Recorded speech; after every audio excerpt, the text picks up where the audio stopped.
Bonjour et bienvenue dans cette nouvelle vidéo. Si vous souhaitez modifier une fenêtre déjà présente dans votre projet, vous avez deux possibilités.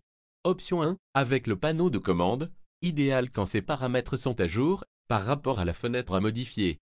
Option 2, avec les options du composant, dans le cas contraire. Afin d'être le plus clair possible, nous allons vous montrer les deux méthodes en situation. Et nous allons commencer par la première option. N'oublions pas de sélectionner l'icône « Interagir avec les composants dynamiques », puis nous allons choisir un matériau de type aluminium. Dans l'option des profils, la part close carrée est parfaite pour une fenêtre métallique. Nous tenons à préciser que la version LT de Click Window ne propose que la part close quart de rond. Pour appliquer les nouvelles modifications, il suffit de cliquer sur le bâti ou le chambranle de la fenêtre. À présent, nous allons faire un petit zoom sur ce détail pour voir de plus près les nouvelles parts closes. Avec la version Pro de Click Window, on peut définir avec précision et au millimètre près les sections des parts closes et des croisillons. Nous verrons ces fonctions dans les tutoriaux plus avancés. Pour nous mettre en situation, nous allons volontairement remplacer le panneau de commande par un autre qui a des paramètres d'origine.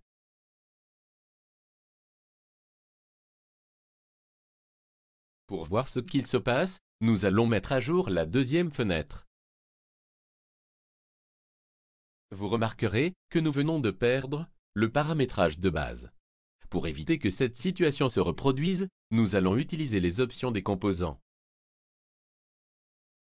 Sélectionnez la fenêtre à modifier, puis dans la barre d'outils des composants dynamiques, cliquez sur l'icône « Options des composants ».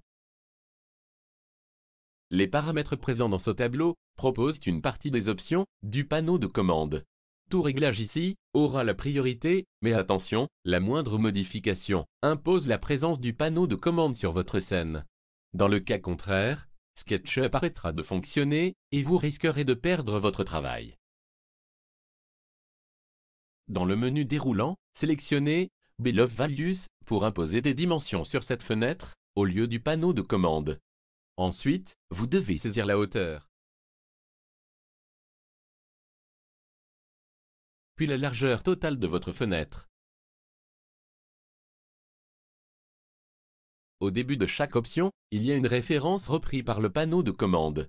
Par exemple, l'option 1.4 représente l'icône 4 dans l'option matériaux du panneau de commande. Cela est valable pour tous les paramètres, ce qui offre une prise en main rapide des options. À présent, il faut choisir parmi les 9 matériaux. Puis sélectionnez une part close afin de définir les profils de votre fenêtre. Ensuite, vous pouvez choisir la quantité d'ouvrants. Pour respecter l'esthétique de la première fenêtre, n'oubliez pas d'ajouter une imposte et d'indiquer les mêmes valeurs en hauteur pour un parfait alignement des fenêtres. Si vous souhaitez savoir à quoi correspond chacune de ces options, vous pouvez les retrouver sur le panneau de commande. Parmi les différentes dispositions de croisillon, choisissez Colonial. Puis, indiquez la quantité de carreaux souhaitée sur la hauteur. Faites la même chose en largeur. Vous n'avez aucune limite de carreaux, mais attention, car une quantité de détails élevée allongera le temps de chargement de votre fenêtre. Pour un encadrement décoratif sur la porte-fenêtre, ajoutez un chambranle sur 3 rives. Ensuite, définissez la référence de poignée à appliquer.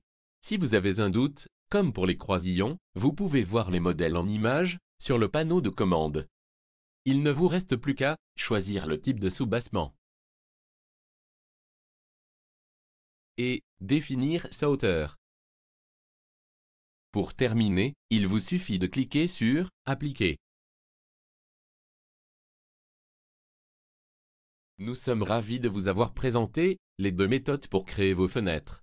Chaque façon de faire a ses avantages et ses inconvénients.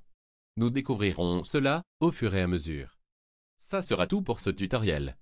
Dans la prochaine vidéo, nous découvrirons une autre catégorie de fenêtres. Si vous aimez notre travail, n'hésitez pas à nous soutenir en cliquant sur j'aime ou en vous abonnant à notre chaîne. Merci d'avoir suivi cette vidéo et je vous dis à très vite.